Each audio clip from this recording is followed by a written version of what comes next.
This is actually the cleanest entry on this entire iceberg. Olivier Desargazons is a French artist, a painter, a sculptor, a man who has spent decades thinking about what it means to be alive inside a body. And in the video called Transfiguration, he sits at a table covered in wet clay, dressed in a suit and tie, and begins to destroy his own face. He presses the clay into his skin. He builds it up, layer after layer, until his face is unrecognizable. Then he tears it away and rebuilds. He smears and reworks and sculpts himself into a series of creatures, each one less recognizably human than the last. The performance has been running for decades now, performed live around the world. His explanation for it has never changed. He once said, "I am flabbergasted in seeing to what degree people think it is normal to be alive. All my focus is to reveal the strangeness of being in the world." What he's doing isn't horror in the traditional sense. Everything after this gets harder to explain, and some of it can't be explained at all. In 2007, a 23-year-old woman named Louise started uploading video blogs to YouTube. She had just moved to London, leaving her hometown of Norwich behind. She wanted to document her new life and keep in touch with friends. However, she had no idea what was coming. The first videos of her channel are completely ordinary. A young woman settling into a new flat, talking to her camera. Her accent is warm and she seems happy. But things would quickly start to change. It was very small things at first, like a sound she couldn't explain. A shadow in the corner of a frame, a door that was closed when she left it and opened when she returned. Then bigger things. Someone is watching her, someone is inside the building. Most of the videos are really creepy. Take a look at this. Fuck, he's here. Again, fuck. Call the fucking police, call the fucking police. Oh, fuck. Battery. Shit.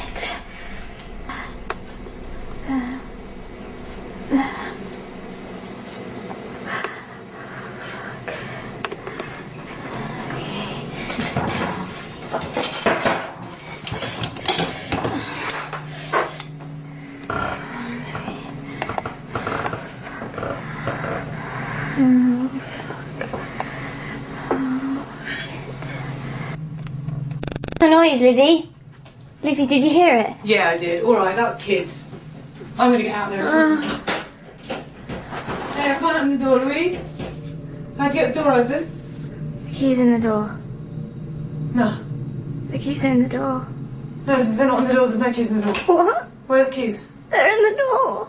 Yeah, alright, don't worry. Wait, there's just no key. You must have put them somewhere else. They're always in the door. Oh, come on, I'm gonna sort this out for you, alright? How else do I get out of here? How about the French window? It's gone. The key's gone. The key's gone? Oh, shit, light's blown. Light in the hallway. I put the light in the hallway. Where is it?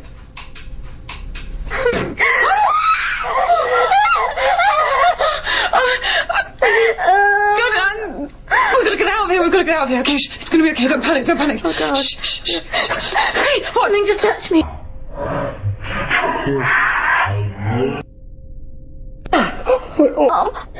Oh my God.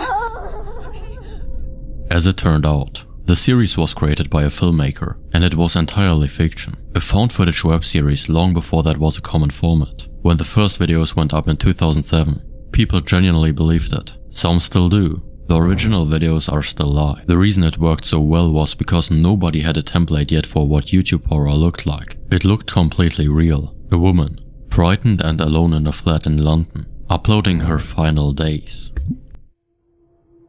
Pander's Puppets is a YouTube channel whose first videos were actually set as made for kids. The early uploads show puppets moving and speaking to each other in what is recognizably a children's program format, and none of it is right.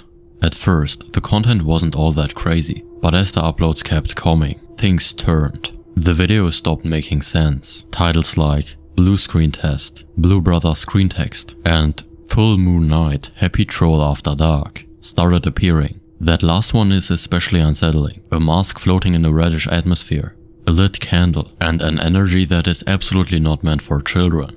The moon seems to be out, and all of the creatures are in their places. Just like you, maybe me? You and I are a lot alike.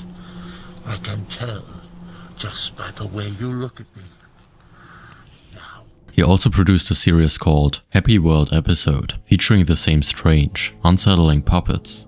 In one video called How to Make Controller Rods for Puppet Arms, the creator actually shows his face. And the thing is, he seems to genuinely enjoy what he's doing. He's just a regular man who makes puppets, but unfortunately, the puppets happen to be deeply uncomfortable to look at.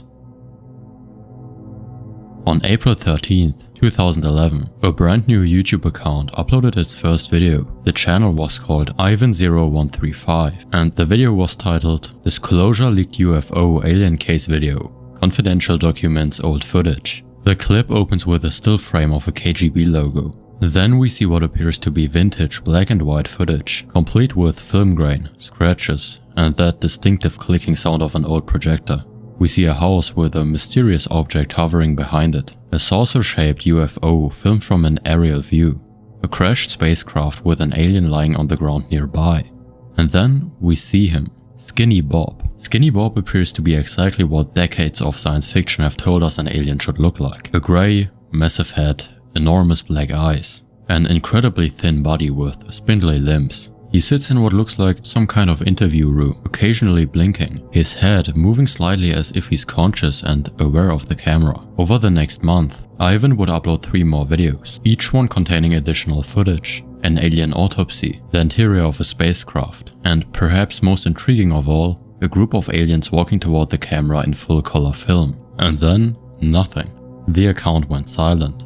Ivan never responded to comments, never uploaded anything else, and never explained where this footage came from. To this day, the account remains on YouTube, a time capsule frozen in May 2011. Now, let me be clear, this is probably fake. Aliens probably didn't crash on Earth and get interviewed by the KGB. That's not the interesting part. The interesting part is that after 14 years of analysis, nobody has been able to definitely prove it's fake. CGI experts have examined this footage extensively. The overall consensus is that if this is computer generated, it would have required a budget of over $100,000 to produce in 2011. That's not pocket change for a hoax that the creator apparently has no interest in monetizing or taking credit for. Some people believed it might be an animatronic puppet, but that would also require a substantial budget and a team of skilled puppeteers. The way Skinny Bob shifts his posture, looks down when his height is measured, blinks naturally. It's remarkably well done. A lot of people notice that the fabric has a woven pattern not found in any known Earth material. Reflections in Skinny Bob's eyes have been studied for clues about the room and people behind the camera. And through all of this, Ivan has said nothing. That's what makes this so strange. If this was a hoax, if someone went through all this effort to create convincing fake alien footage, why not take credit? Why not monetize it? Why not at least respond to the millions of people who have watched and discussed your work? The YouTube channel isn't even monetized. There are no t-shirts to buy, no Patreon link, and not a single documentary appearance. In 2011, when this was uploaded, producing something of this quality would have required a full production crew. Multiple people would have to know how this was made. And yet in 14 years, not a single person has stepped forward to claim credit. This has led some people to wonder, what if it's real? I'm not saying I believe that. I'm saying I understand why some people do. Because the alternative, that someone created an incredibly elaborate, expensive hoax and then just abandoned it, is almost as hard to explain. So for now, the mystery of Skinny Bob remains unsolved. Nugumu is a Japanese language virtual horror YouTuber. That's actually the closest description available, and even that doesn't quite cover what the channel actually is. The channel has over 72,000 subscribers and around 120 videos. The videos feature naked mannequin dolls, modified, broken in places, marked with rust and nails and dirt, that move only their lips against a dark background. They repeat threatening words directly at the viewer. Sometimes they are replaced by other broken dolls performing different videos. The channel's about page, translated from Japanese, repeats a single word 8 times. That word is tongue. And the video titles aren't even readable. The entire channel is written in mojibake, garbled text that happens when Japanese characters are decoded with the wrong encoding. Some of the videos cut to black and white footage scanning walls covered in missing person posters. The footage is distorted. This video, for example, shows a mask with nails everywhere, in its mouth, its eye sockets, and cracks everywhere. The creator behind the channel has never been confirmed. The channel has been active for over 5 years, and whoever is making these has never broken character. This one is different from Nugumu. Nugumu is made by a person who understands what they're making. What lives at this entry is something older and stranger. A glass cabinet holds a puppet that the family who owns it claims moves on its own.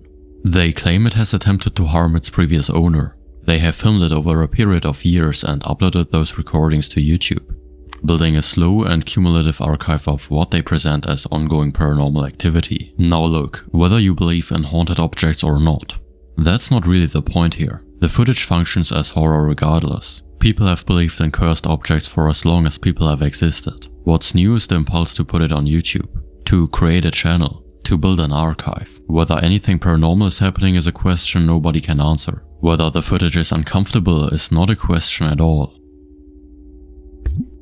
In Indonesian Borneo, the Dayak people have a name for a specific kind of witch, Kuyang. At night, the Kuyang detaches her head from her body to fly through the dark and feed. The body remains behind. The channel called Kuyang Dayak features footage that blurs the line between folk documentation and something more deliberately unsettling. The content treats the mythology as real, the way someone inside that tradition would treat it, not as performance for an outside audience, but as a genuine account of something that happens. Whether this is authentic footage from within the tradition, staged content designed to look authentic, or something else entirely has never been confirmed. The folklore context is what makes this so disturbing. It's easy to dismiss something strange if it comes without a frame. It's much harder when there is an entire belief system held by real communities, with centuries of documentation behind it. The Kuyang is not a Western horror invention. It is a genuinely held supernatural belief in certain communities in Southeast Asia. A family in the state of Mexico, filming a home video on their property, sunlight, kids playing, everything completely normal. And then something sprints across the frame and vanishes. It moves across the shot and then it's just gone, like it passed through a wall. The movement doesn't look like a person and it doesn't look like an edit either. Whatever it is, it was there for a fraction of a second and then it wasn't. The original uploader has stated pretty often that the video was shared without their consent. In Mexican folklore, a Chanek is a supernatural being, a guardian spirit of animals and the wild. If you encounter one, it can steal your soul, leaving the body to wander without it. The person whose soul was taken will fall ill. If the soul isn't recovered through ritual, they may pass away. Nobody has explained the footage. It could be a person running, but the speed is wrong, and it disappears almost immediately. For this entry, you need to know some more context. World Corp is a website that has existed on the margins of the internet for a long time. It is associated with some of the most extreme and disturbing content ever posted online, including footage widely believed to show real abuse. The World Corp connection alone is enough to change the context of anything attached to it. The video called Each Day I Grow Some More has a single description: Caillou theme song World Corp. Caillou is a children's cartoon. The Caillou theme song is the sound of childhood. The video is surreal. It has no clear narrative and no resolution. The imagery doesn't explain itself, and it has never been satisfactorily explained by anyone. The World Corp label is the problem. It's not a production company and not a creative studio. Instead, its name is attached to some of the worst content the early internet has ever produced. Its presence here, attached to a description that invokes a children's program, is not accidental. Someone chose that label very deliberately. What the video actually is, who made it, and what the Caillou reference means have never been answered. In July 2016, a young woman named Mary uploaded her first video to YouTube. She had woken up in what looked like her parents' house, or a copy of it. Some details were slightly wrong. None of the doors or windows could be opened. The internet worked, but she couldn't see anyone else on it. She could send messages out, but nothing ever came back. During the day, nothing happened. At night, Mary was not alone. Hi, I'm Mary ran for nearly 4 years and ended in 2020. It's all fiction, made by a young filmmaker working mostly alone, filming in her own home during college breaks. She's talked about it openly since then. How she made it, what it was about, what she was working with. There are things in the house with Mary, a veiled woman who hunts her at night, a figure in a mask that only appears in mirrors, a black shadow that follows her through the rooms. They never explain themselves. And over the course of the series, it starts to become clear what's actually going on. The house is a prison Mary built for herself. The veiled woman is depression. The mask is how she sees herself. The shadow is regret. Interestingly, most YouTube RGs leave you with tons of questions at the end, but Hi, I'm Mary leaves you with something closer to relief. The Human Pet one started in 2006, which makes it one of the oldest horror series on YouTube. The setup is simple. A man named Eric Taylor is being held in a room with nothing but a mattress. His captor calls himself Sam Deercott, which is an anagram of Codemaster, and he's the one running the channel, filming Eric's captivity and uploading it. The channel description says it all. You will decide whether Eric gets to see his family again. You will decide whether Eric lives or passes away. This is my masterpiece. The audience got to vote. What Eric eats, how he survives, whether he survives at all. It was interactive in a way that made the whole thing feel uncomfortably real, like you were participating in something you shouldn't be part of. There was even a second channel called Find Eric Taylor, supposedly run by Eric's father, begging viewers to help find his abducted son. And of course it was all fiction. But it didn't matter, because enough people reported the channel that YouTube suspended the original account for violating terms of service. They couldn't tell it was fake, or they just didn't care. The series came back on a new account, ran until 2008, and then just stopped. Eric's fate was never decided. His real name was Edward Muscar, born in 1932 in Queens, New York, into a Sicilian immigrant family. He wanted to be an entertainer his whole life and actually got there for a while. He hosted a late-night show as a vampire character in Kansas City and even ran a children's program called 41 Treehouse Lane. Then, in 1986, he was convicted of sexual battery in Orange County, Florida. He got 18 months in prison and 10 years of probation. After that, no studio would touch him. He moved around, tried to hide from the registry, and eventually ended up in a small town in Florida where his neighbors found out who he was and made his life miserable. He fled to South Carolina without telling the authorities, which as a registered offender you can't do. In 2006, at 74 years old, he created a YouTube account under the name Idara. He uploaded around 150 videos of himself doing strange lip-sync performances and weird bits. The Pretty Woman video got over 4.5 million views.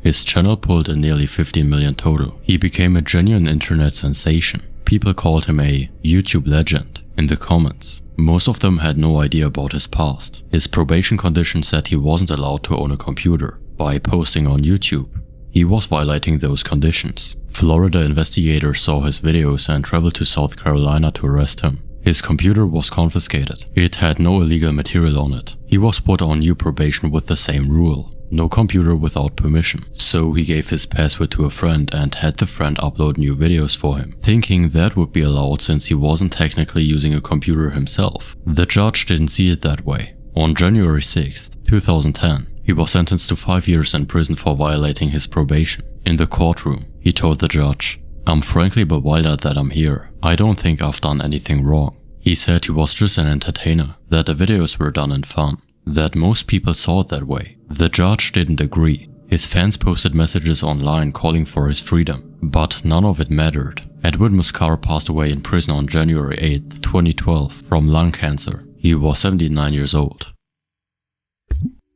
Plasma Mastodon was a YouTube channel run by a 73-year-old man named Donzel Owens Jr. from Lisbon, Ohio. He had been on the platform since 2006, uploading covers of popular songs, Conan Gray, and whatever was trending, plus vlogs of his daily life, his car, his town, local parks and festivals. The content was warm and simple. An old man who liked to sing, liked to share, liked to talk to a camera. He had a small but genuine audience. On August 19th, 2019, Donzel was charged with sexual imposition and forced to register as a Tier 1 sex offender. Nobody on YouTube knew. Over a year later, in October 2020, someone on the r/morbid reality subreddit linked to a sex offender registry showing a man named Donzel Edward Owens with the same birth date, same town, same eye color, same birthmark, and the same white 2005 Buick Century that Plasma Mastodon had shown off in a video called My Car 2005 Buick Century. It was pretty clearly the same person. 4 days after that Reddit post went up, Don uploaded a video saying he was stepping away from YouTube because his health was getting worse. He had COPD from decades of smoking. A lot of people thought the timing was suspicious. He never addressed the allegations. He just ignored every comment about it. On December 11th, 2020, YouTuber Nick Crowley published a video called YouTube's Hidden Predator, laying out all the evidence. 10 days later, on December 21st, Donzel Owens Jr. passed away at Salem's Hospital. He was 73. This entry is different from the others in this tier. because there's no channel and no uploads. There's only this one piece of footage, shown in court, that circulated widely afterward. The surveillance tape from Colleen Ritz's passing shows Philip Kism, 14 years old, following his 24-year-old math teacher into a school restroom, pacing back and forth outside the door, and then emerging with his hood pulled up. However, it doesn't show what happened inside. It mainly shows the aftermath, a recycling bin moved across the frame, allegedly used to transport her body to the woods behind the school, everything before and after. The restroom door is the dividing line. A handwritten note found near Ritz's body read, "I hate you all." The tape circulated online after the trial. What makes it so disturbing is how ordinary it looks for most of its running time. If you grew up in the early 2000s, you know this look. The glossy blues, the bright greens, the translucent water effects, the clean fonts. It's the Windows 7 login screen. It's every piece of technology from that era looking like the future was going to be beautiful. That whole aesthetic has a name now, Freudiger Arrow. Someone took that and edited real into it. That's the video. You're watching these calm, nostalgic visuals. The grass, the water, the blue sky, and then there's a body cut into it. And it's clearly on purpose. Nobody accidentally edits to a Windows aesthetic. Whoever made this knew exactly what they were doing and why. For this video there's no setup, no context and no explanation. A man opens a coffin in his backyard and inside it is the body of his great-grandmother. He kisses her. That's the whole video. It doesn't really feel like anything you can put a label on. And apparently, the man who made the video is also deaf. It just feels like something you weren't supposed to see. Something private that ended up on YouTube for reasons nobody has ever explained. Some things on this iceberg don't have an answer because nobody ever gave one. This is one of them. Now let's go back to 2008, to one of the original creepy YouTube videos. One that played on our fears about the platform itself. A Japanese creator who goes by Nana825763 uploaded a video called Username 666. The premise was simple but effective. What happens if you try to visit a YouTube channel that doesn't exist? What if you kept trying? The video shows someone repeatedly typing 666 into YouTube search bar. Each time the page glitches out more and more. The interface starts to corrupt. Strange images appear. The YouTube logo warps and distorts. Eventually, the entire screen becomes a nightmare of visual artifacts and disturbing imagery. It's not real, of course. Nana is known for making surreal horror content. Their channel switches between genuinely disturbing videos and wholesome content about their ant farm. But Username 666 tapped into something specific to the era it was created in. In 2008, YouTube still felt new and slightly mysterious. The idea that there might be hidden, forbidden content buried somewhere in the platform, content that could corrupt your screen and show you things you weren't meant to see, felt realistic in a way it doesn't today. This video has over 17 million views. It spawned countless imitations and helped establish an entire genre of cursed YouTube content. And while we now know it was just creative editing by a skilled horror filmmaker, there's still something unsettling about watching it. It makes you experience the old internet, a place with dark corners you could accidentally stumble into. If you were on the internet in 2023, you probably saw this guy. Bakari Bros O'Garo, an 18-year-old from Hackney in East London, built his entire following by filming himself committing crimes and uploading them as pranks. He trespassed into strangers' homes while families were inside. James? Come to the front door right now, please. James? James. Hi. You man, come. Hello, James. We need to speak to James. James. Hi. James. Is this Right, where the shut study up. group is? Study group. No. What door number is this? No. Study group.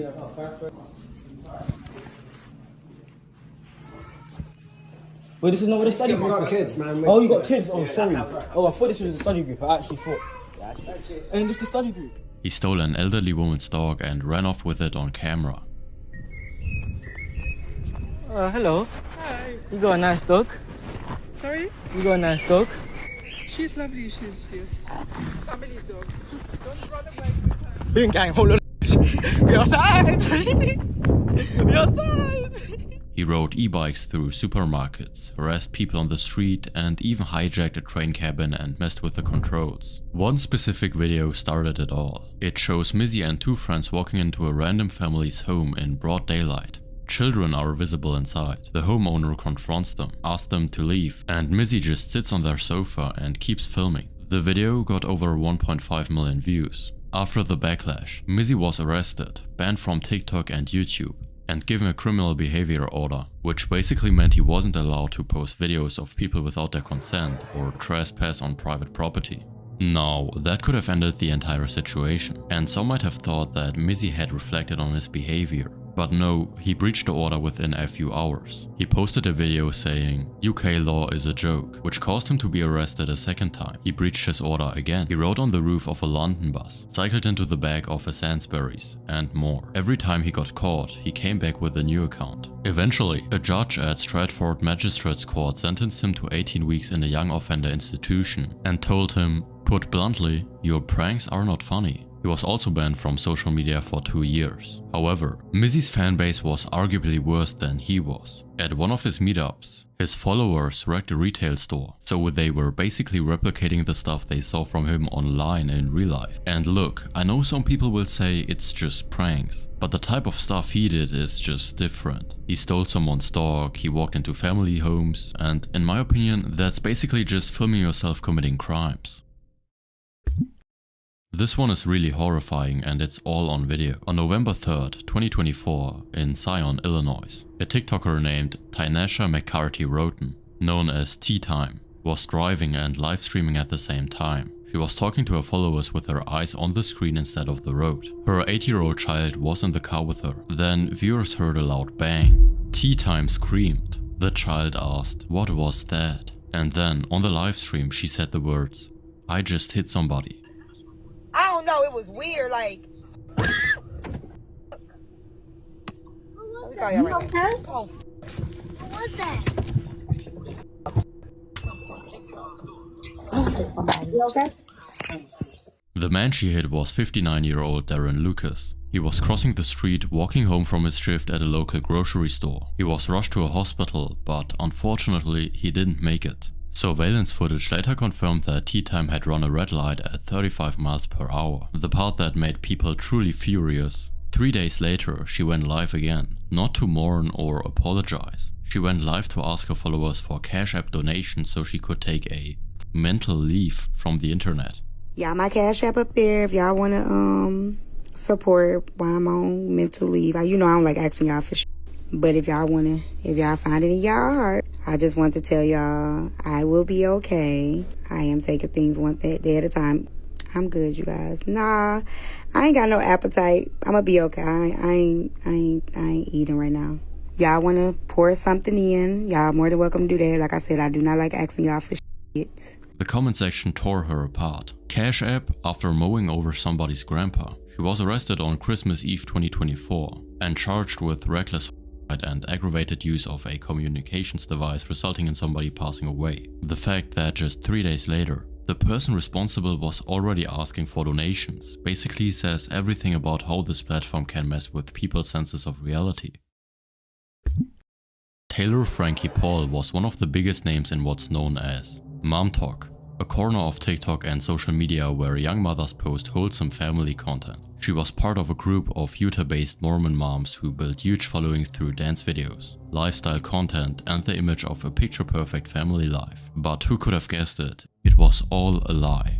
In early 2023, Paul was arrested on domestic violence charges after an altercation with her boyfriend, Dakota Mortensen, at their home in Harriman, Utah. According to the criminal indictment, Paul threw 3 metal bar stools at Mortensen. Officers who arrived on scene noted redness and swelling around his eyes, swelling on his elbow, scratches on his fingers, and a laceration on his neck. Her young daughter was on the sofa during the attack. The indictment states that the child was struck in the head by one of the thrown stools. When officers followed up, Paul's daughter had what was described as a goose egg on her head, which was painful to the touch. A video of the incident, which was recorded by Mortensen, surfaced publicly in 2025. In the footage, Paul can be seen pushing, kicking, and hurling furniture while Mortensen repeatedly asks her to stop. He says, "Your daughter is right here." The child can be heard crying. Paul pleaded guilty to an aggravated assault charge in August 2023. A mental health assessment filed in her case described her as an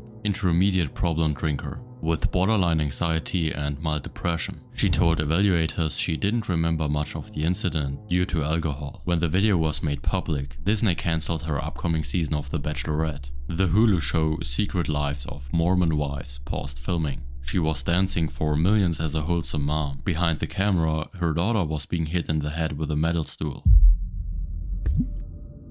Sania Khan was a 29-year-old Pakistani-American photographer living in Chicago. She used her TikTok to document something that most people wouldn't think twice about: going through a divorce. However, in the South Asian community, divorce still carries a lot of shame. Sania spoke openly about that, the pressure to stay in a toxic marriage and what it felt like when even her own family turned against her for choosing to leave. Her posts resonated with thousands. In one video, she wrote, "Women are always expected to stay silent. It's what keeps us in messed up situations in the first place. I'm done with this mentality." On the eve of her 29th birthday, she got her first tattoo, the Roman numerals 428, and wrote that it was the year that changed everything. The year she got married, moved to a new city, and the year she filed for divorce. The year she almost passed away. She had plans to move back to her hometown of Chattanooga, Tennessee, with a friend. She was excited and posted about her future. On July 18th, 2022, her separated husband, 36-year-old Raheel Ahmed, traveled over 700 miles from his home in Alpharetta, Georgia, to Sania's apartment in Chicago. He attacked her from behind. When police arrived for a welfare check requested by Ahmed's own family in Georgia, who had reported him missing, they knocked on the door and heard a gunshot. When they entered, they found Sania's body near the door. Ahmed was in a bedroom with a self-inflicted wound and a last note. A friend of Sania's told local media she believes Ahmed learned about Sania's plans to move home through her social media posts. Vincent Plicchi was a 23-year-old Italian man from Bologna. On TikTok, he was known as Inquisitor Ghost, a Call of Duty cosplayer with over 100,000 followers. He dressed as the character Simon Ghost Riley, complete with a skull balaclava and red lightsaber. His videos consisted of dances, lip dubs, and trending sounds. It didn't contain anything harmful and nothing controversial. Then, in early October 2023, a TikToker named Keegan's Mars posted a video alleging inappropriate behavior with a young girl. The video showed screenshots of messages between the two of them, where Inquisitor wrote things like, "I love you" and "I want to marry you." The internet turned on him immediately. The hashtag calling for his cancellation started trending. He received death threats. People doxed him and contacted his family. However, what most people didn't know, what only came out after it was already too late, was that the entire thing had been carefully planned. AJ had lied about her age and was instructed by another creator named Tito to keep flirting with him and see where it goes. The screenshots were taken out of context. Inquisitor even had "minors do not interact" in his bio.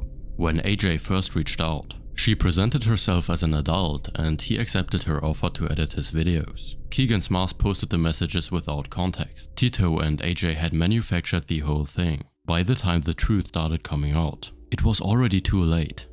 On October 9th, 2023, Vincent went live on TikTok. The stream showed an empty, dark room, a window late at night.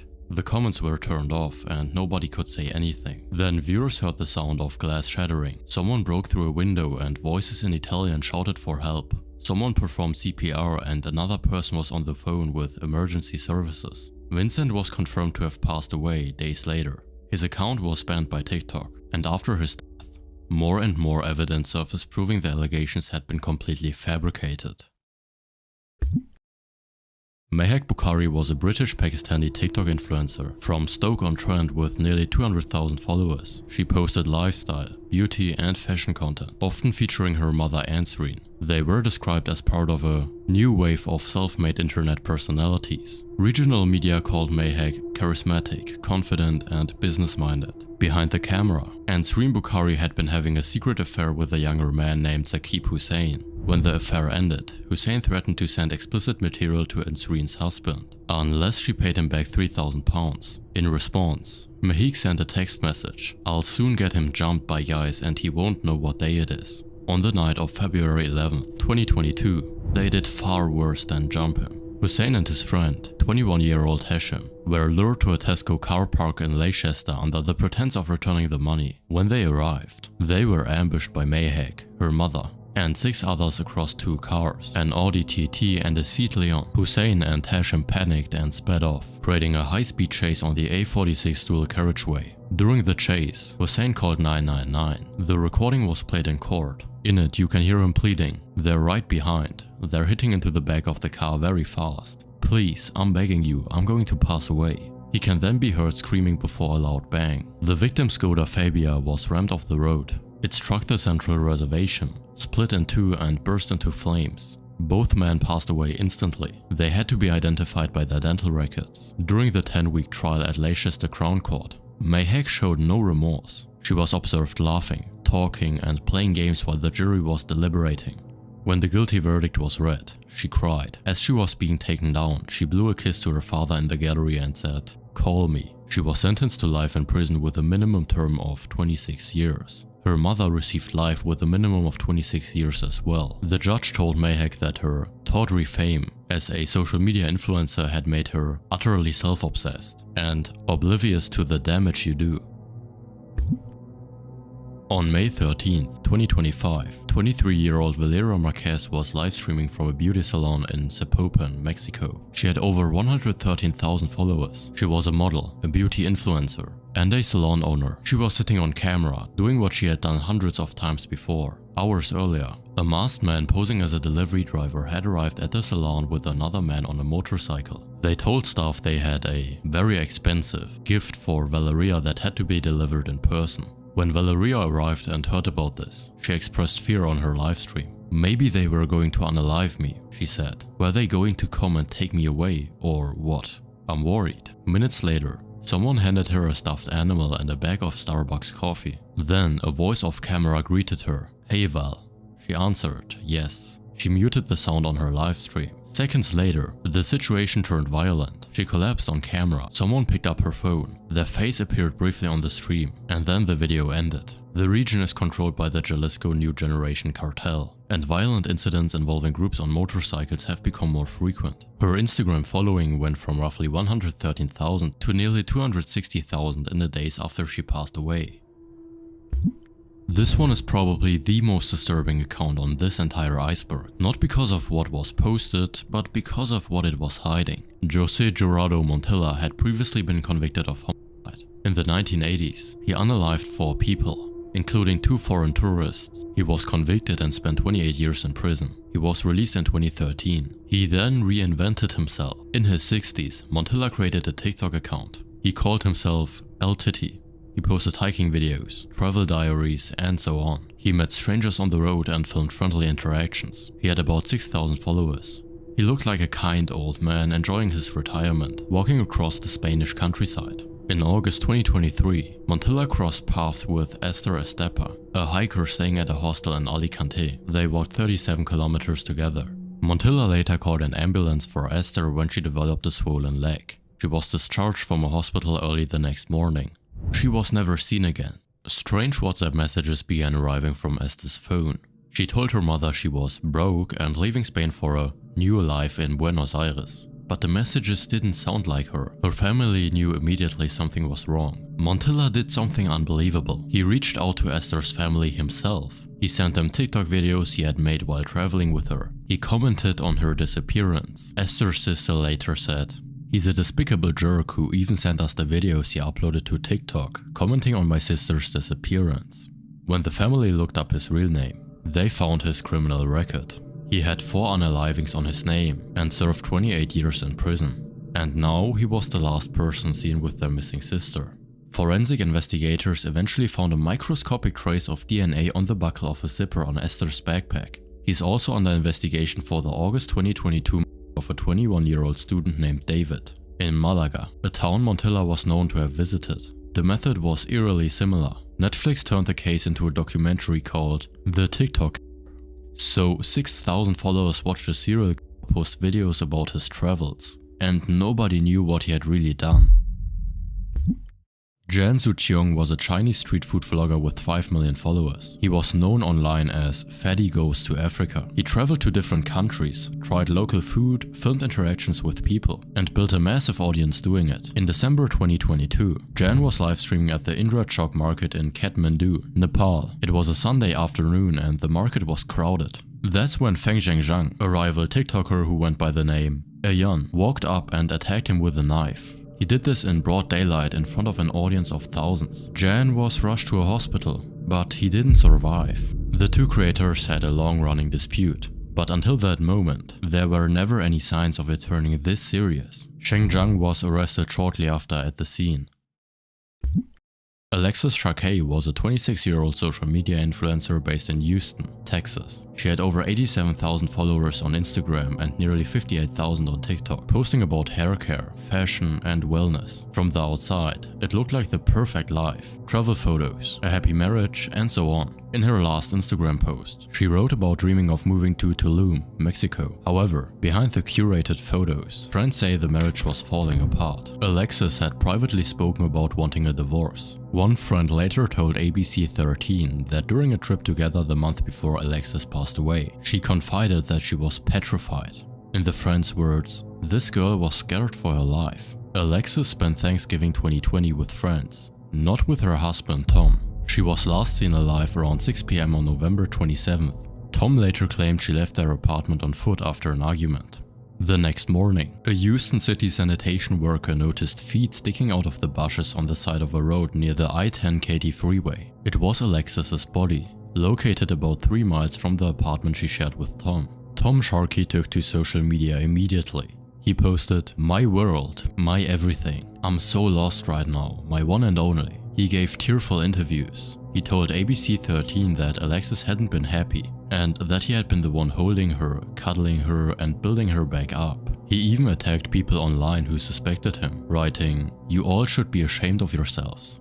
However, the red flags were everywhere. Tom didn't even report Alexis missing. It was her own friends who did. He didn't make funeral arrangements either. After 2 weeks of inaction, the medical examiner quietly changed Alexis's next of kin from Tom to her mother. A private funeral was held in secret, deliberately kept from him. Then, about 2 weeks after she passed away, Tom left Texas entirely. On January 19th, 2021, the autopsy confirmed what investigators suspected. Alexis had been strangled. Detectives eliminated every other theory. Sergeant Michael Burrow later said, Tom Sharkey was the only person who had the means, the motive and the opportunity to commit the act. On September 29th, 2021, an arrest warrant was issued quietly. But Tom had already fled. A US Marshals Fugitive Task Force tracked him down to his daughter's home in Fort Myers, Florida. When marshals arrived on the night of October 5th, Tom's daughter came outside. But when authorities entered the home, they found Tom upstairs. He did S-word and passed away already. Alexis's mother, Stacy Robinault, later told reporters the family had suspected Tom from pretty much the beginning. She said every conversation with him after Alexis's felt wrong. It was nothing like you would expect from someone that was so desperate about the loss of his wife. Every conversation was how horrible she was and how wonderful he was. She also revealed that Tom had cleared out their apartment and ghosted the family when they asked for Alexis's personal belongings, just to have a touch of her as an adult. Robinault said, "Nothing, it's all gone." Lovely Peaches, real name Brittany Johnson, built a following of nearly 1 million people across TikTok and Instagram, and the way she did it was by doing and saying the most shocking, disgusting things imaginable. She posted videos of herself consuming bodily waste. She publicly exposed herself on live streams where people below age were present. But if you thought that's as worse as it gets, you're wrong. During an Instagram live held by Charlie D'Amelio, who was 16 years old at the time, Peaches posted explicit comments in the chat. She then claimed publicly that she had hired a 30-year-old man to assault Charlie. Charlie ended the live stream. The FBI opened an investigation. Her daughter Cora was removed from any contact with Peaches and placed with other family members. Over 208,000 people signed a petition demanding prosecution. She was arrested in January 2021 for animal cruelty after she was caught on video doing horrible things to her dog, spraying perfume in the dog's eyes and picking it up by the neck. In the arrest report, The arresting officer wrote that Johnson told police she makes statements about harming or unaliving her dog in order to gain more followers. What would people say about... I said I'm gonna throw him out the window. You're yelling is not helping me. Okay. Whose dog? Mine. Why would you make that For followers. Rory? For followers. Oh, Patty. As you can see, he's fine. Food right there. What? So you making threats to harm your dog for followers? Okay. Yes, but I didn't do it like that. How long you had this dog? No, A thank few you weeks. so much. Do you want this dog? Okay, bye-bye. I mean, I might give it to my dad, but Where is she? She is eating more right. This Patty's. If you were following somebody and they made an allegation that you would harm something to someone. yeah, but I make jokes all the time, so I know they make jokes. That's not funny. Her bed in the morning. You talking about harming a puppy? I don't even have a window to throw him out of. You do have a window and you have a door and a That window balcony. open. But you have a door and a balcony. You were going on the pill. What? That's not something that should be joking about. At all. He's all scared. You're scared to death. Why would you make threats to harm him? Because I know it would get me attention on the internet. I say jokes all the time. That's not the attention you want. I want my before See police here? That ain't the attention you want. over here. Not for no followers. Have you ever been diagnosed with anything? Hey, I need something, and there you are. It's gonna be a great moment. Just depression. Depression, bipolar, or anything like that? Just depression. Just depression? And then anxiety. Anxiety? Okay. I mean, is there a reason you do what you do? So label will find me and I can live good. So someone will sign you and you can live good? Her accounts have been banned repeatedly, but she keeps coming back. As recently as the last few years, she was active on Instagram, posting dancing videos and obsessive content about K-pop stars. No further charges related to the threats against her daughter or against Charli D'Amelio have ever been filed. If you go to YouTube right now and search for a channel called Benjamin Bennett, you'll find something that on the surface seems almost boring. A man sits cross-legged on a wooden floor. He stares directly into the camera and he smiles. That's it. That's the entire video. Except each video is 4 hours long and there are over 300 of them. Benjamin Bennett has been uploading these sitting and smiling videos since 2014, and he's never once given a clear explanation for why he does it. In interviews, he has said things like there isn't a purpose and that his inbox is full of people asking why. Now, on its own, this is strange but not necessarily disturbing. In his 5th video, about 2.5 hours in, you can hear someone enter Benjamin's house. This is unusual because his roommate is at work. Benjamin realizes he forgot to check if the doors were locked before starting his stream. You can hear footsteps. Someone is moving through the house. Then they start climbing the stairs, getting closer to his room. The door opens. An unfamiliar male voice says, "Hello." And Benjamin just sits there, smiling, motionless, staring directly into the camera with a fluorescent bulb lighting him from below. The intruder sees this. A man sitting perfectly still, smiling, being filmed. And he immediately leaves. He just turns around and walks right out of the house.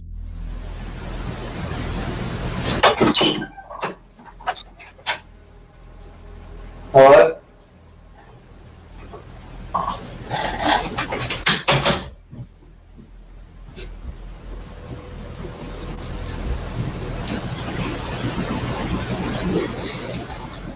This video has over 8 million views, and honestly, I don't blame that burglar for leaving. If I broke into someone's house and found them doing that, I would assume I had stumbled into something I wanted absolutely no part of.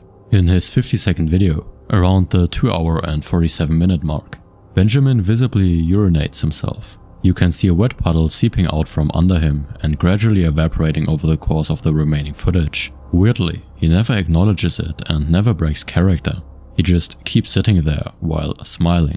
And then there are videos 238 and 257, where Benjamin spontaneously bursts into tears multiple times. Nobody knows why. He just suddenly starts crying, loses composure for a moment, then goes right back to sitting and smiling. A comment below the video said that something tragic happened to his family, which he can't talk about.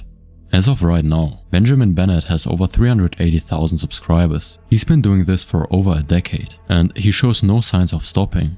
Actually, the most disturbing thing about his channel isn't the incidents that occurred, but instead the dedication.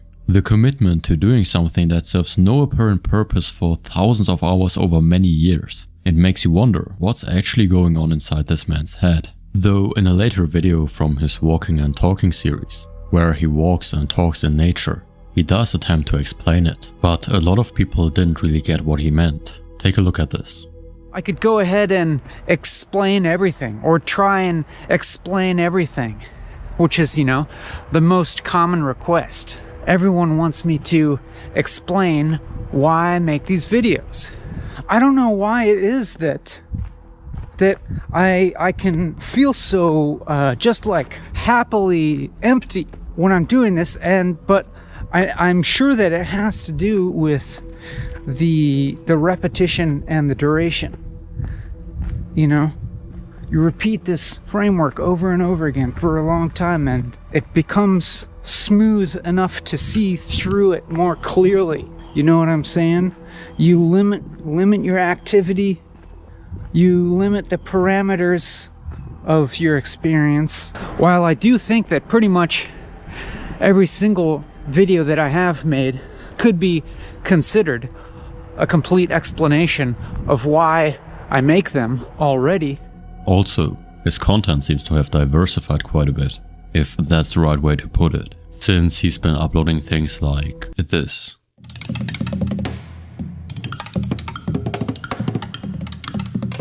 And this clip in particular has disturbed a few of his viewers. I see you in there. I see the little you inside. You're right in there through your retina. That's where you are. Through that little peeper hole. That's the window into you. I see you in there. I see that little homunculus. I see the little tiny you inside your body. I see you there, hanging out inside the skull. Inside your skull, looking out through the holes. Let's talk about something a bit different, because not everything in the dark corners of YouTube is depressing. Some of it is just genuinely surprising. On April 13th, 2011, a brand new YouTube account uploaded its first video. The channel was called Ivan0135, and the video was titled Disclosure Leaked UFO Alien Case Video. Confidential documents old footage. The clip opens with a still frame of a KGB logo. Then we see what appears to be vintage black and white footage, complete with film grain, scratches, and that distinctive clicking sound of an old projector. We see a house with a mysterious object hovering behind it, a saucer-shaped UFO filmed from an aerial view, a crashed spacecraft with an alien lying on the ground nearby. And then we see him, Skinny Bob. Skinny Bob appears to be exactly what decades of science fiction have told us an alien should look like. A grey, massive head, enormous black eyes, an incredibly thin body with spindly limbs. He sits in what looks like some kind of interview room, occasionally blinking, his head moving slightly as if he's conscious and aware of the camera. Over the next month, Ivan would upload 3 more videos, each one containing additional footage, an alien autopsy, and perhaps most intriguing of all, a group of aliens walking toward the camera in full color film. And then, nothing. The account went silent. Ivan never responded to comments, never uploaded anything else, and never explained where this footage came from. To this day, the account remains on YouTube, a time capsule frozen in May 2011. Now, let me be clear, this is probably fake. Aliens probably didn't crash on Earth and get interviewed by the KGB. That's not the interesting part. The interesting part is that after 14 years of analysis, nobody has been able to definitely prove it's fake. CGI experts have examined this footage extensively. The overall consensus is that if this is computer generated, it would have required a budget of over $100,000 to produce in 2011. That's not pocket change for a hoax that the creator apparently has no interest in monetizing or taking credit for. Some people believed it might be an animatronic puppet, but that would also require a substantial budget and a team of skilled puppeteers. The way Skinny Bob shifts his posture, looks down when his height is measured, blinks naturally. It's remarkably well done. A lot of people notice that the fabric has a woven pattern not found in any known Earth material. Reflections in Skinny Bob's eyes have been studied for clues about the room and people behind the camera. And through all of this, Ivan has said nothing. That's what makes this so strange. If this was a hoax, if someone went through all this effort to create convincing fake alien footage, why not take credit? Why not monetize it? Why not at least respond to the millions of people who have watched and discussed your work? There are no t-shirts to buy, no Patreon link, and not a single documentary appearance. In 2011, when this was uploaded, producing something of this quality would have required a full production crew. Multiple people would have to know how this was made, and yet in 14 years, not a single person has stepped forward to claim credit. This has led some people to wonder, what if it's real? I'm not saying I believe that. I'm saying I understand why some people do, because the alternative, that someone created an incredibly elaborate, expensive hoax and then just abandoned it, is almost as hard to explain. So for now, the mystery of Skinny Bob remains unsolved.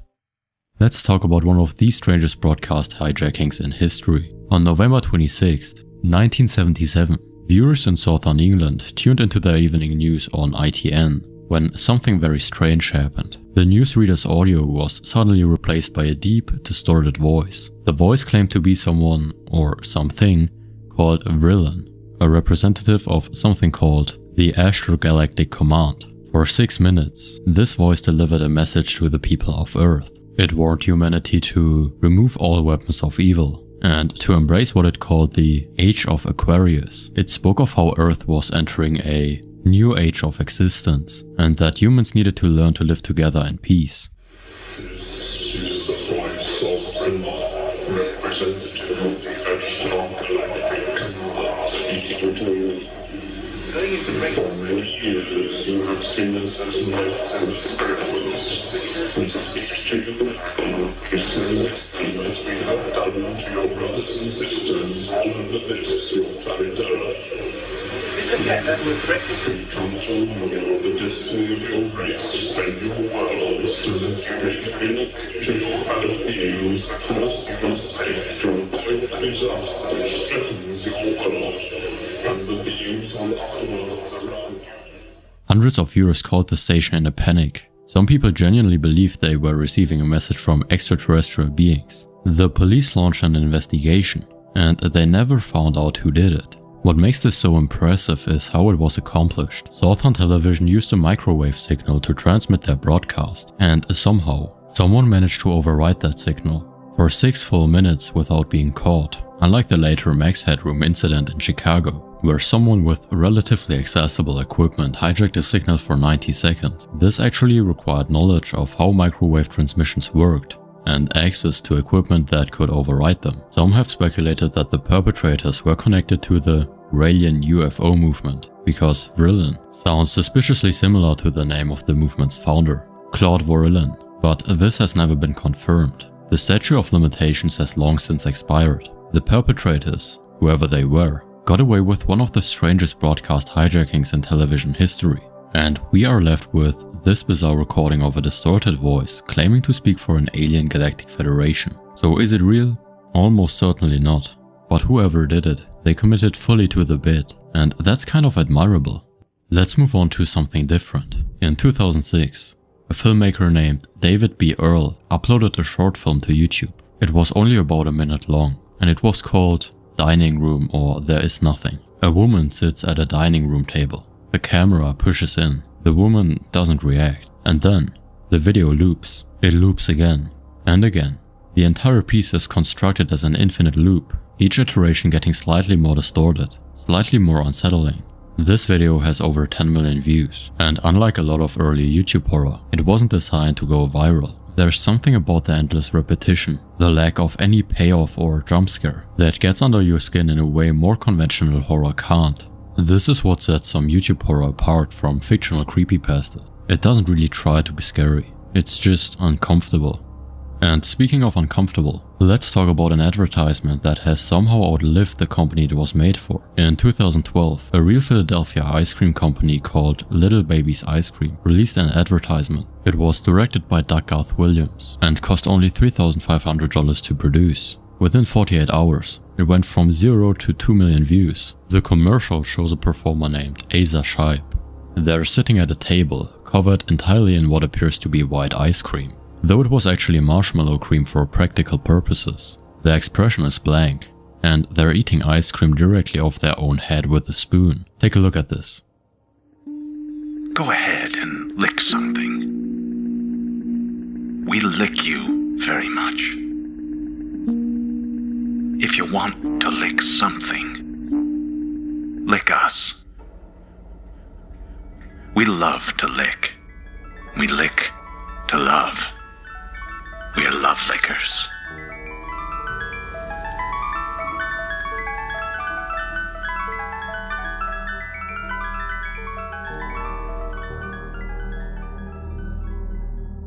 And there's also this.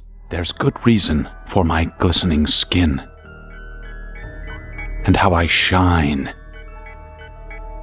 and how my pores are so clean and clear. The head dent effect, where the spoon appears to carve directly into their skull, was created using After Effects warping, but knowing that fact doesn't make it any less unsettling to watch. This ad was never meant to be creepy. According to the creators, it was supposed to be playful and memorable. It was supposed to make you want ice cream. Instead, it became one of the most famous disturbing videos on the internet, regularly appearing on lists of creepiest commercials ever made. Little Baby's Ice Cream closed its doors in 2019, but their commercial lives on. Now, with over 21 million views, the advertisement outlived the brand. The disturbing content proved more durable than the actual product it was selling. Let's talk about Reddit for a moment. Because while YouTube has its share of mysteries, Reddit had one that lasted for 5 years and was never solved. In 2011, a Reddit account appeared with the username A858DE and so on, every day, multiple times a day. This account would post seemingly random strings of hexadecimal characters to its own subreddit. The internet tried to figure out what it meant. A subreddit called r/solving A858 formed, eventually growing to over 20,000 members, all dedicated to cracking the code. And occasionally, they succeeded. One early decoded message simply spelled out, "Mark Twain wrote the adventures of Tom Sawyer." This confirmed that the posts weren't random. They were definitely encoded messages. But what were they for? In August 2015, the creator of A858 appeared for a cryptic AMA, an Ask Me Anything thread. They answered questions, but only in the vaguest possible terms. When asked about the purpose, they only said that A858 will end when the purpose is disclosed or discovered. People speculated endlessly. Was it a number station, a recruitment tool for some shadowy organization, an elaborate art project, a test of some new encryption method? Well, nobody really knew. On March 29th, 2016, the subreddit posted a final message. The project has concluded. And then it went private. The purpose was never revealed. 5 years of posts, thousands of encoded messages, tens of thousands of people trying to solve it. It's one of the most frustrating internet mysteries because there's clearly something there. Someone went to enormous effort to create this. The messages were real encoded text, not random garbage, but we'll likely never know what it was all about. I want to end on something genuinely disturbing, and certainly not creepy in a fun, spooky way. In 1996, a man named Ricardo Lopez spent months recording himself on video. He spoke directly to the camera about his obsession with the Icelandic singer Björk. He shaved his head and painted his face.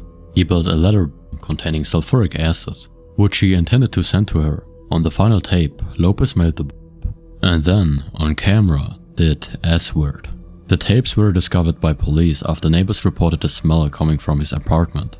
The was intercepted before it reached Björk, who was unharmed, but the tapes, all 22 hours of them, existed. Portions eventually leaked online, and they contained really disturbing things. Kevin King, who goes by Kevin King 2333 on YouTube, has 7,400 subscribers and 10,000 videos. His channel has been active since 2018. It is not monetized, and none of that has stopped him from uploading consistently for 7 years. The format is simple. Kevin films himself looking into the camera, says the title of the video out loud, and then the video ends. They are usually somewhere between 5 and 15 seconds. He does this over and over, every single week, and has been doing it since June 2018, which, by the way, is his own birthday. He created the channel in December 2015, waited almost 3 years, and then started posting on the day he turned 32. What's interesting is that the content has actually evolved quite a bit over 7 years. When he first started, Kevin would talk about random items around his apartment, his shoes, products he owned, and things in his environment.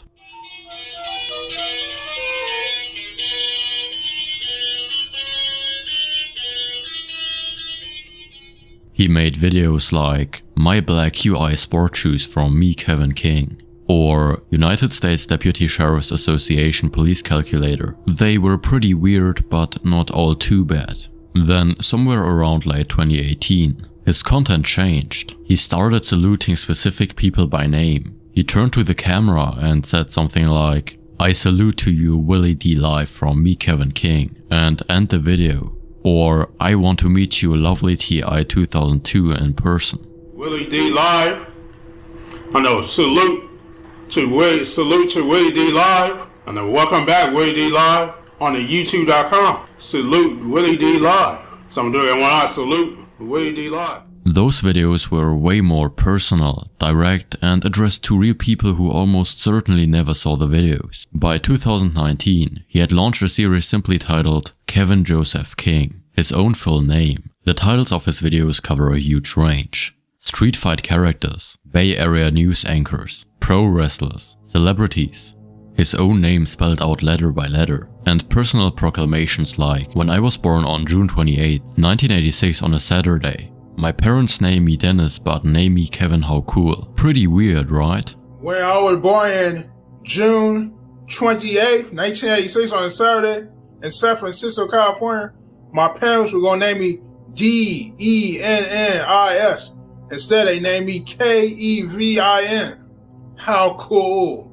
His most viewed video, called I Am Proud to Be White, has 45,000 views. Everything since then has stayed somewhere between 1 and 50. And yet, he kept going for over 7 years. That's what I call dedication. But to be honest, it's also pretty worrying. Interestingly, Kevin isn't a complete mystery. He actually has a Wikitubia page. But what makes this channel especially interesting is his sheer consistency. 10,000 videos that barely make any money. Titles that only make sense to him. And no plans to quit. Jessica Hunter is a channel that has 7 videos and near 0 views across all of them. It was created on January 18, 2013, and beyond that join date, there is no information about the channel anywhere on the page. The first 4 videos are completely normal. Someone filming their dog, running around, playing, and doing tricks.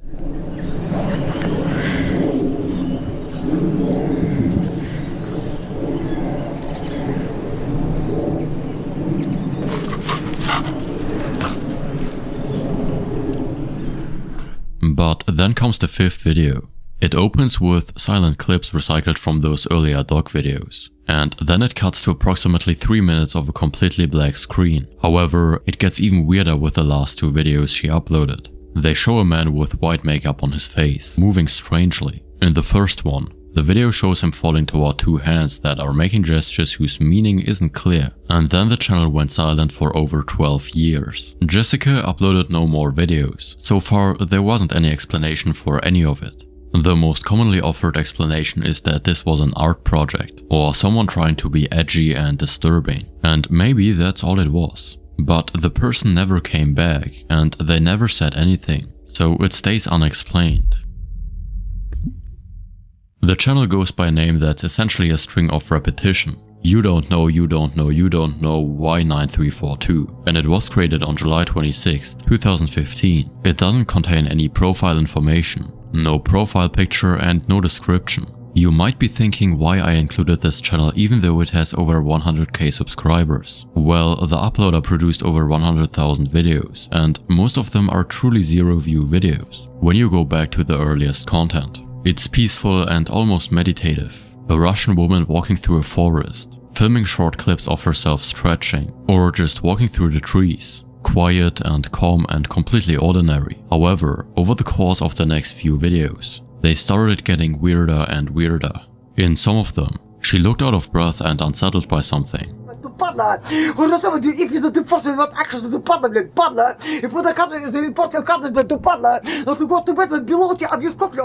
Over the next decade, the content got stranger. The most recent uploads are strings of acrylic text, gibberish, or footage of the woman having what can only be described as visible breakdowns on camera. And reading through the channel from beginning to end, you get the sense of watching someone change in ways that aren't good. She documented herself deteriorating over years, uploading obsessively into a void that almost nobody ever looked into. Nobody has found any information about who she is, and in a strange way, That almost makes it worse, because it means that whatever was happening to her was happening largely in private, addressed to an audience that was never really there.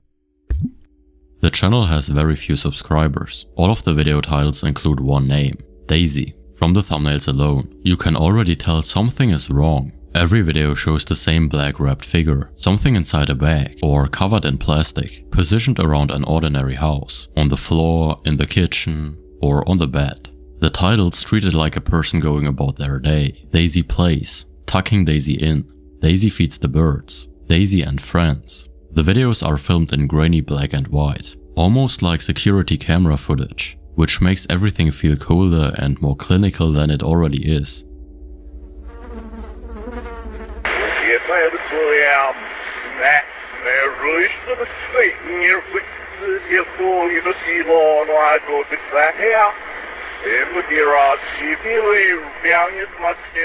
No creator behind it has ever been identified. The channel has never been confirmed as an art project, and nobody has ever proven that what's inside that bag is a prop. That last part is what makes this one of the most uncomfortable things on this entire iceberg. It could be performance art, but it could also be something else entirely. The channel has been sitting there for 5 years, unresolved, and nobody has ever come forward with an answer.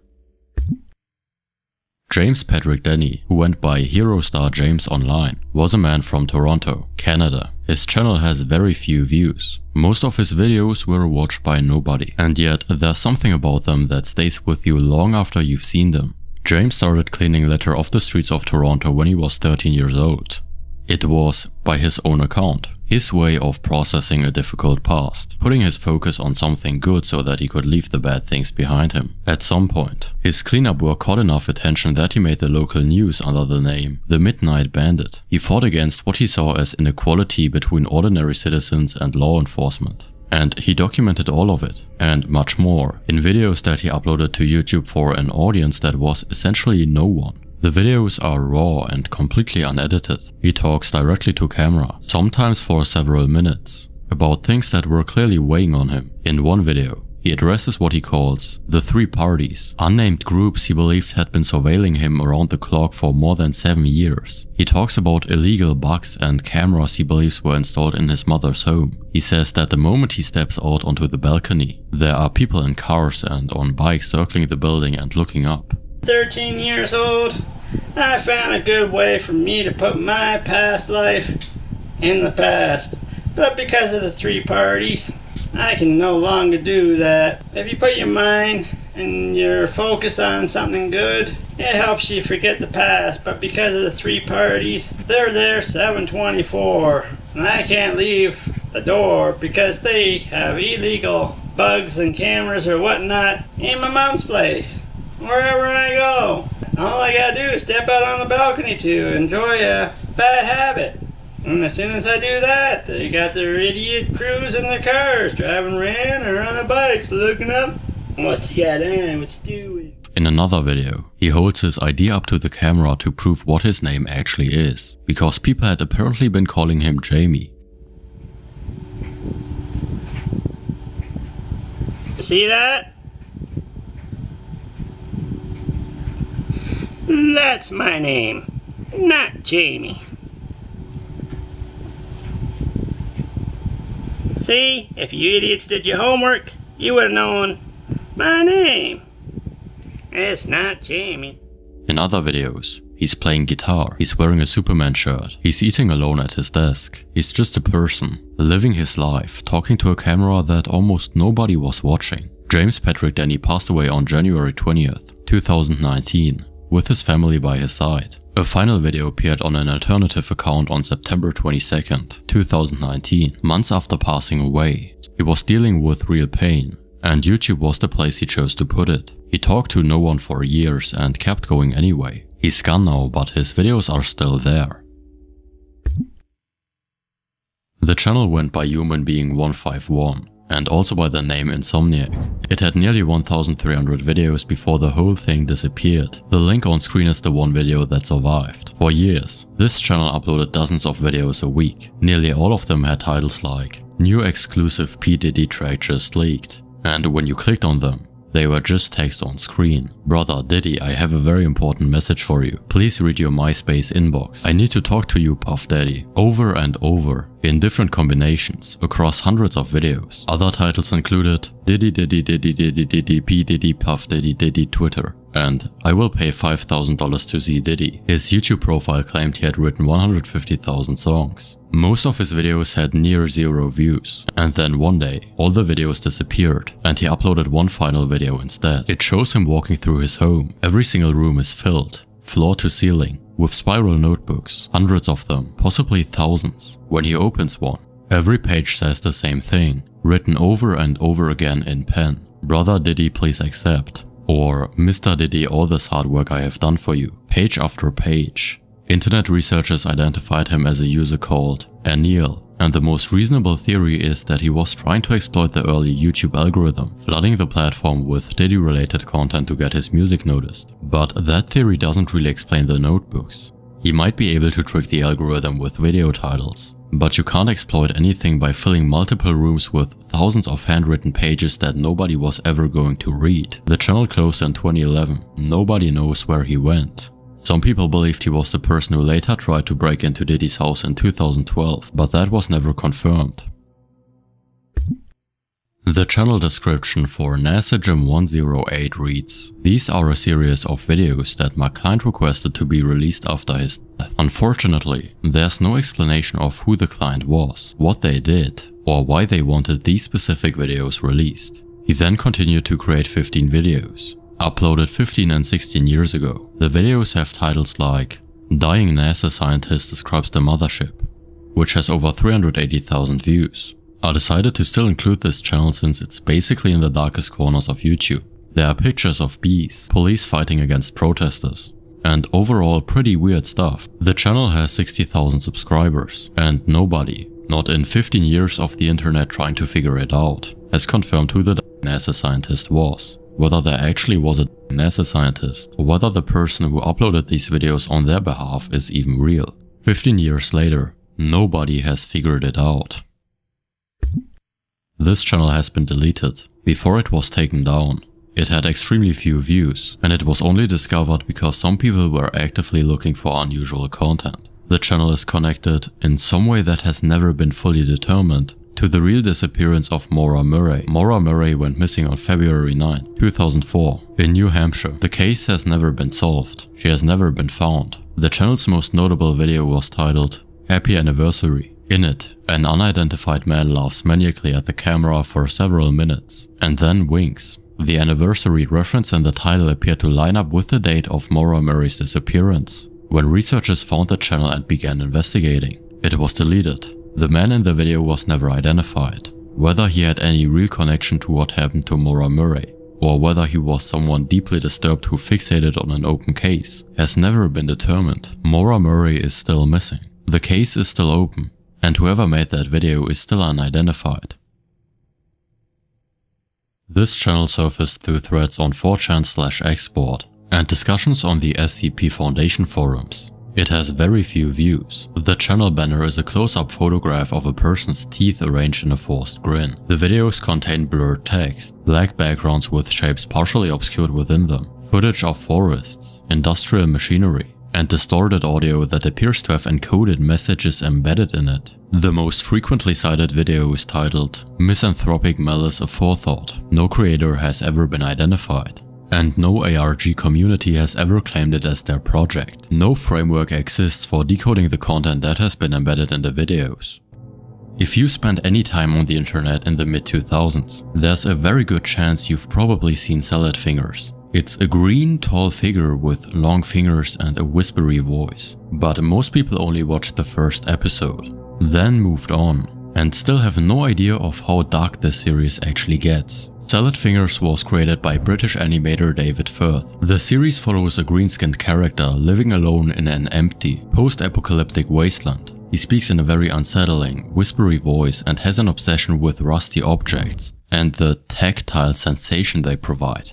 He interacts with finger puppets that he treats as real people, naming them and having full conversations with them. At first glance, it appears to be a very dark type of comedy, but when you keep looking further into the episodes, you'll find out something far more unsettling. Salad Fingers is traumatized. The series explores themes of isolation, dissociation, and the psychological aftermath of war. There are moments where the animation shifts into genuinely horrific imagery. David Firth has been making new episodes periodically since 2004, and he's still going. The later episodes get a lot darker than the earlier ones. If you've only ever seen the first episode, you've barely scratched the surface. And that makes it a perfect entry point for this iceberg. Kate Yap was a mukbang YouTuber. For those who don't know, mukbang is a style of content where someone eats large quantities of food on camera. Kate never showed her face. She wore a blindfold in every video and ate enormous amounts of crab, lobster and shrimp in complete silence. At first, it was just another food channel, but then viewers started noticing things. In some videos, Kate appeared to have bruises on her hands and arms. In others, she seemed to tap the table in a pattern that people decoded as SOS in Morse code. And if you turned on captions, the first letters of certain sentences appeared to spell out the word help. The internet went wild, to say the least. People were convinced that Kate Yap was being held captive and was using her videos to send hidden distress signals. The theory spread everywhere, across Reddit, Twitter, YouTube commentary channels. Everyone had an opinion. Then, in November 2019, Kate Yap stopped uploading entirely, without any explanation. There was no goodbye video or any reason for her absence. For 3 years, nobody heard from her. She suddenly returned in 2022, posting a video saying she was fine and had simply taken a break from the internet. But the explanation satisfied almost nobody. Where did the bruises come from? Why was she tapping SOS in Morse code? And what about the hidden messages in the captions? Were those all just coincidences? Or was she told to come back and say everything was okay? The mystery has never been completely resolved. Kenny Veach was a hiker and YouTuber based in Las Vegas. He loved exploring the Mojave Desert, finding abandoned mines, strange caves, and remote military training grounds. He documented everything on his YouTube channel, where he would eventually build up a small but dedicated following. In one of his videos, Kenny mentioned something that would change everything. He described finding a strange M-shaped cave entrance somewhere in the Nevada desert. As he approached it, his entire body began to vibrate, a deep, resonant hum that intensified the closer he got to the entrance. It spooked him badly enough that he turned around and left. His viewers went crazy. Hundreds of comments urged him to go back. What was inside the cave? What caused the vibration? Was it something geological? Some kind of military installation? Or was it something that shouldn't have been there at all? Kenny couldn't let it go either. In November 2014, he announced he was going back to find the M cave. He told his girlfriend and a few friends where he was heading, packed his gear and drove out into the desert. He never came back. Search teams scoured the Mojave for weeks. The only thing they found was Kenny's phone lying on the ground near an abandoned mineshaft, miles from any marked trail. There was no final message and no recording or any indication of what happened. His body has never been recovered. The M cave has never been located by anyone else. People have found caves in the area that could match Kenny's description, but nobody has ever reported the same intense vibrations he described. To this day, Kenny Veach's disappearance remains officially unsolved. In my opinion, this might even be one of the scariest cases on this list. Imagine going into a cave, experiencing something you can't explain, and never coming back out. And we're still just getting started. In 2015, a Swedish tech blog received a DVD in the mail, sent from Poland, without any return address. The name 11BX1371 was written on the disc with a permanent marker. When they played it, what they found was one of the most disturbing videos the internet has ever seen. The video shows a figure standing in an abandoned building, wearing a full plague doctor mask. For about 2 minutes, the figure stands still, sometimes making hand gestures. Distorted electronic sounds play in the background. It's very creepy to watch, but the real horror is hidden even deeper than you might expect. When analysts ran the audio through a spectrogram, which by the way is a tool that visualizes sound frequencies as images, they found hidden pictures embedded in the noise. They found images of encoded GPS coordinates pointing to the White House, and cryptographic puzzles layered on top of puzzles. Multiple teams of cryptographers and internet investigators have tried to fully decode it. In fact, some of the hidden messages have been solved. As it turns out, the production quality and layered encryption point to someone with serious technical knowledge, so this wasn't made by an amateur. The video was eventually traced back to a creator named Parker Warner Wright, and it turned out to be an art project, probably some kind of viral marketing campaign. As we all know, most analog horror is fiction. Someone creates fake VHS footage, adds some distortion, writes a creepy script and uploads it to YouTube. It's fun and it's often very creative. But Protect and Survive is different. Because Protect and Survive was the first one of its kind and it wasn't based on fiction but something very real. Between 1975 and 1980, the British government produced a classified series of 20 short public information films. These were never intended for broadcast under normal circumstances. They were created to be aired on all television channels simultaneously if the government determined that a nuclear attack on the UK was likely within 72 hours. The films instruct civilians on how to build a fallout shelter out of doors and furniture, how to store water, how to seal your home against radioactive dust, and in the most disturbing segments, how to dispose of the bodies of family members. They deliver all this unsettling info over calm, sterile graphics, which is what makes it so disturbing. The series was never officially broadcast, but the material leaked to the public and became a piece of history in the UK. A lot of people compare Protect and Survive to analog horror, and I honestly get that. Really, all of it looks like analog horror before it was even a thing. In 2017, a YouTube channel posted a 5-hour video that ends with a teenage girl giving birth into a toilet, sobbing in Polish that she just brought a human curse into the world. The baby is dressed in a tiny version of John Arbuckle's shirt. An orange cat sits on the rim of the toilet, watching. The baby opens its eyes. The screen cuts to orange. And as you might have guessed, this is a Garfield parody, a pretty weird one. Lasagna Cat started back in 2008 as a comedy web series from a production company called Fatal Farm. They would take the daily Garfield comics, act them out shot for shot with real people in costumes, then slap some unhinged music video or skit on the end. It was funny, it was strange, and it picked up some traction on early YouTube. And then everyone kind of moved on. Then in 2017, after 9 years of silence, Fatal Farm came back. And whatever they put out was not the same thing. There had always been a darker streak running through the series, but the 2017 episodes went somewhere no one saw coming. In one of them, Odie cut his wrists. In another, John eats his own face and smears it across the walls before somebody cuts into his brain. And then there are the two final pieces. The first is called July 27th, 1978. It's an hour long and was made in one continuous take. It features John Blythe Barrymore, delivering a monologue about how a single 3-panel Garfield strip, the one where Garfield steals John's pipe, changed his life and revealed the meaning of existence. For a full hour, Barrymore just sits there, breaking down this comic like it's the most important piece of art ever made. He's completely serious.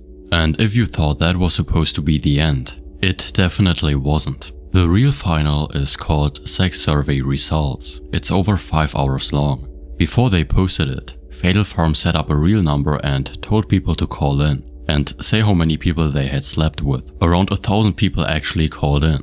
The video just plays all of those answers back to back to back. Garfield, John and Odie keep answering the door to these mannequins who turn the answers into knock-knock jokes for almost 5 hours. And the mannequins keep getting weirder and more messed up looking as it goes. Then in the last few minutes, it stops being funny. John opens the door and he's standing there looking at himself. The other John says he had 2 partners. The John inside laughs, says he had 0, and slams the door. The one left outside starts aging fast until he's an old man. He wanders through these strange dreamlike places. He finds a cat that passed away. It's Garfield, stuffed and lifeless.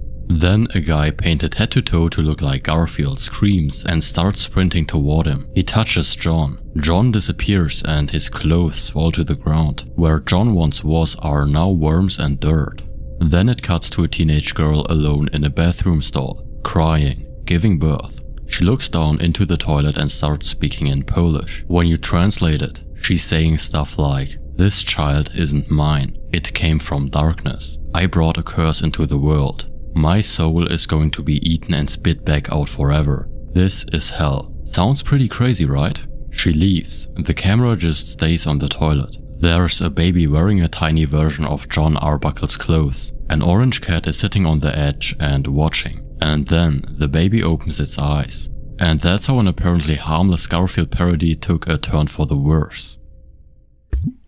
Pronunciation Book appeared on YouTube in 2010 as exactly what the name suggests. A channel that teaches you how to pronounce English words. How to pronounce beautiful, how to pronounce necessary. Simple videos with a calm, male voice pronouncing a word, followed by the word used in a sentence. There didn't seem to be anything weird or suspicious about it. For over 3 years, that's all it was. Hundreds of mundane pronunciation videos. Nobody ever thought twice about it. But on July 9th, 2013, the channel took a different turn. That day, the channel uploaded a video that didn't follow the format. Instead of a pronunciation guide, the voice said, something is going to happen in 77 days. The next day, something is going to happen in 76 days. And so on. Something is going to happen in 77 days. With each video, the messages became more cryptic like, I'm awake now but I can't move or speak. And they are not what they seem. The idea is that this consciousness had been trapped inside these mundane pronunciation videos for 3 years. And the countdown was its first real attempt to communicate. When it finally hit 0, the channel revealed an ARG called Beer Stearns Bravo. The ending split people, because some loved it, some didn't. But those 3 years of build-up are still one of the best in internet horror history. Now here's where it gets interesting. Between 2014 and 2016, a YouTube channel called Meat Sleep uploaded roughly 91 videos that looked like they were filmed by a serial killer. The audio was distorted and titles were cryptic strings of characters. And occasionally, a phrase would appear on screen or in the description that became the channel's signature. Now you live here. The content was so convincing that it was reported to both the FBI and the hacker collective Anonymous. And those weren't people online trying to ruin everything, but actual concerned viewers who genuinely believed they were watching evidence of real crimes. The production quality was intentionally degraded to the point where it was nearly impossible to tell if what you were watching was fiction or reality. Then, in January 2016, the creators deleted everything. They then posted a single final video explaining that Meat Sleep was a collaborative art project created by 11 people across 8 countries. And that all of it was not real. However, knowing those videos were fake doesn't make them any less disturbing. The people who made Meat Sleep understood some very strong principles about horror like this. The less you explain, the scarier it gets. In March 2026, during the Women's Milan-San Remo cycling race, one of the sport's most prestigious events, a mass crash occurred on the descent of the Suppressor. For those unfamiliar with professional cycling, the Suppressor is a famous climb near the end of the race. The descent is fast, technical and dangerous. In the chaos of the crash, Italian rider Deborah Silvestri went headfirst over a roadside barrier and fell several meters onto a lower level road below. All of it was captured live on television. She was motionless on the ground and commentators went silent. Viewers watching at home had no idea if she was alive and started to panic. Her team later confirmed she was conscious and alert while being transported to the hospital. Reports described her as stable, but the footage of her going over that barrier, in full view of cameras, with thousands of people watching live, is a difficult watch. On the morning of June 17th, 2007, viewers watching the Czech television morning show saw something terrifying. The show used a network of unmanned weather cameras to display scenic views of the Czech countryside. Beautiful mountains, rolling hills and peaceful mornings. But that morning, one of those cameras showed something different. A nuclear mushroom cloud rising over the mountains. People got nervous and scared. They called the station and emergency services. For a few horrifying minutes, Czech citizens believed they were witnessing a nuclear attack on their own country in real time. It turned out to be a hoax. An art collective called Stohoven had hacked into the camera, swapping the live feed for pre-recorded CGI footage of a nuclear detonation. The production quality was good enough to fool viewers for several minutes, before the station realized what had happened. 6 members of the group were prosecuted, but in what might be the most Czech thing that's ever happened, The judge acquitted all of them, saying that the public reaction was more amused than alarmed. The collective actually ended up winning an award for young artists from the Czech National Gallery. This incident is apparently well known in European art cycles, but virtually unknown in the English-speaking internet, which is a shame because it's one of the craziest stunts anyone has ever pulled on live television. If you're into analog horror, you've probably heard of the big names, like Local 58, the Mandela Catalog, and so on. But there's a smaller series that deserves way more attention than it gets. The Tangi virus is an analog horror series by a YouTube channel called Vintage 8. It's set in the fictional Louisiana town of Kate's Crossing, and it begins with something called the Williams tapes. The tapes are clinical research recordings by Dr. Julia Williams, stationed at the Kate's Crossing Health Unit. In the summer of 1988, patients who swam in the local river started showing up with strange symptoms: sore throats, skin rashes, irritated eyes, nausea. Standard stuff at first. Dr. Williams suspected a virus and began documenting everything. Patients developed tumors near their spines. The virus mutated, producing parasitic worms that targeted the nervous system and brain. The tumors functioned as second brains, essentially taking over the host. What's most disturbing is that when Dr. Williams tried to alert the local government, they shut her down. Not because they wouldn't believe her, but because they were already infected. The parish government was covering up the outbreak to protect tourism revenue. Dr. Williams eventually ended it to prevent the virus from completely taking over her brain. Her research tapes are all that remain. This incident is real, and it's one of the most terrifying pieces of workplace footage you'll ever see. In Zemera Oblast, Russia, a colleague filmed an electrician attempting to access a faulty part of a power substation. It's routine work, something these guys basically do every day. Then, without any warning, the substation explodes. Maliciously, he was wearing protective equipment. The gear shielded his face and both men were able to flee. His colleague kept filming as the entire substation erupted into an inferno behind them. Sparks and fire consuming everything. It took 4 fire trucks and 20 firefighters to put out the blaze. The Russian Ministry of Emergency Situations confirmed the explosion was caused by a short circuit in an oil transformer. Luckily, no one was injured. This is one of the most obscure entries on this entire iceberg, and it's obscure for a reason. On October 20th, 2011, a YouTube channel with the name 01A51CD0 was created. Between November and December of that year, exactly 10 videos were uploaded. Every title was written upside down and the content was pretty unsettling. The first video, titled Waiting Patiently, featured footage leading up to the on-camera S-word of American politician Bud Dwyer. If you're not familiar with Dwyer, he was a Pennsylvania treasurer who called a press conference and then did some shocking acts on live television. The final video, You Did Well, is arguably worse. It shows someone filming 2 people from a hidden spot in the bushes. It's clear that whoever made this video was stalking real people and documenting it. The channel's purpose has never been explained. There has been no follow-up and no explanation. It exists on the edges of YouTube.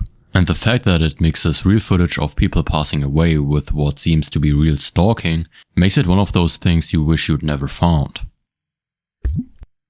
This next entry is dashcam footage from a tow truck on an expressway in Guangdong province, China. And I need to warn you, this one is hard to watch. A sedan had broken down on the sideway of the expressway. A tow truck arrived to help, and the operator was standing outside, preparing to lower the ramp and load the disabled car. He tried to do standard roadside assistance. Then, from behind, a vehicle came driving down the expressway at full speed. For unknown reasons, the driver didn't slow down. He didn't brake, and actually drove straight into him. The vehicle slammed directly into the rear of the tow truck, while the operator was standing right there. The tow operator took the full force of the impact. The driver of the broken down car, who was standing nearby, witnessed everything. In the dashcam footage, you can see him freeze completely. Then he slowly raises both hands and covers his ears. He continues to stand there, motionless and in shock. Just remember, on the road it's not just your mistakes you have to watch out for. It's everyone else's stupidity too. Art Bell hosted a late-night radio show called Coast to Coast AM. It was the biggest overnight radio program in America, known for covering UFOs, the paranormal, conspiracy theories, and unexplained phenomena. Art Bell talked to everyone. Scientists, conspiracy theorists, alleged alien abductees, you name it. The show was entertainment, but it had this strange quality where even the most outlandish caller sounded somehow plausible in Art Bell's hands. Then, on September 11th, 1997, a caller got through who was different from the rest. The man claimed to be a former employee of Area 51, but unlike the usual callers who sounded calm and rehearsed, this man was audibly terrified. His voice was shaking and he was crying. He sounded like someone who believed he was in immediate danger. He begged Art Bell to get the word out before they got to him. And then, mid-sentence, the entire radio station satellite uplink failed. Look, let's begin by finding out whether you're using this line properly or not. Area 51. Yeah, that's right. Were you an employee or are you now? A former employee. Former employee. I was let go on a medical discharge about a week ago, and they're extra-dimensional beings that an earlier precursor of the space program made contact with. They are not what they claim to be. Well, this was certainly interesting. We are now on a backup system, everybody. A backup system. And that one caller that I had on the air, I guess we were about in the middle of his transmission, his telephone call, which was one of the strangest ones I've ever had. And the entire transmitting system by satellite went down here, and we were notified we were off the air. And it would appear to be from this end and some sort of massive transmit failure. So we are now using a backup system to be on the air. The broadcast was knocked off the air for approximately 30 minutes. Art Bell's show reached millions of listeners, and the satellite infrastructure was very robust. And when the show came back on, the caller was gone. A few weeks later, someone called the show claiming to be the same person, saying it had all been a prank and that he was an actor. Art Bell seemed to accept this explanation, but many listeners weren't convinced. The original caller's terror sounded too genuine to be a performance, and more importantly, nobody has ever explained why the satellite uplink failed at that exact moment. I debated whether to include this one because there's almost nothing to say about it. The video shows what appears to be a woman looking almost possessed and stabbing herself. The footage looks very raw and chaotic. The camera perspective comes from a dashcam. There's no information about how long this video has been circulating on the internet, or where it was filmed. It exists in the depths of YouTube with no context, no explanation, and barely getting any views. Some people argue that it's just an art project, while others believe it's real. However, the complete absence of any verifiable information makes it impossible to tell what is true. We're now at the bottom of the iceberg, and from this point on, I've only included real clips. There's this clip that's been going around on social media. I couldn't track down where it originally came from, and there's no news article attached to it. I found it on X, and what happens is pretty disturbing. A forklift carrying what looks like wood pellets causes something catastrophic. And the worst part of it, if the guy hadn't walked over to where his co-worker was standing and swapped places with him, well, then he could have saved himself a hospital visit. This is just pure bad luck. Vince Zampella was one of the most important people in gaming that most gamers had never heard of. He co-created Call of Duty. He founded Respawn Entertainment, the studio behind Titanfall and Apex Legends. He was one of the biggest names in the first-person shooter genre, and he was 55 years old. On December 21st, 2025, Zampella was driving a 2026 Ferrari 296 GTS on Angeles Crest Highway, a mountain road in the San Gabriel Mountains north of Los Angeles. The car, a hybrid sports car with over 800 horsepower, went off the road, hit a concrete barrier, and burst into flames. Footage circulating online shows the Ferrari shooting out of a tunnel on a downhill curve at high speed, then sliding and striking the barrier on the right side. The impact tore open the right flank of the car and triggered the fire. Zampella was trapped in the burning wreck and passed away at the scene. EA, Respawn's parent company, called it an unimaginable loss. And across the gaming world, people mourned someone whose work had shaped some of the biggest games of the last 20 years. In December 2024, the JK Bridge, connecting the Brazilian state of Tocantins and Maranhão, collapsed. 14 people passed away, 3 more were reported missing. 1 was injured. Multiple angles of footage captured the exact moment of collapse. In this dashcam footage, you can see people driving over the bridge as usual. But then, the bridge gives way beneath them. Some survived, some didn't. And if you think about it, this incident is a lot worse than other tragedies. A bridge isn't supposed to collapse. It's one of those things you trust completely without ever thinking about it. You drive over bridges every day, you walk on overpasses, and you'd never consider the possibility that the ground beneath you might simply cease to exist. If you enjoyed the video, make sure to like and subscribe. I'll see you in the next one.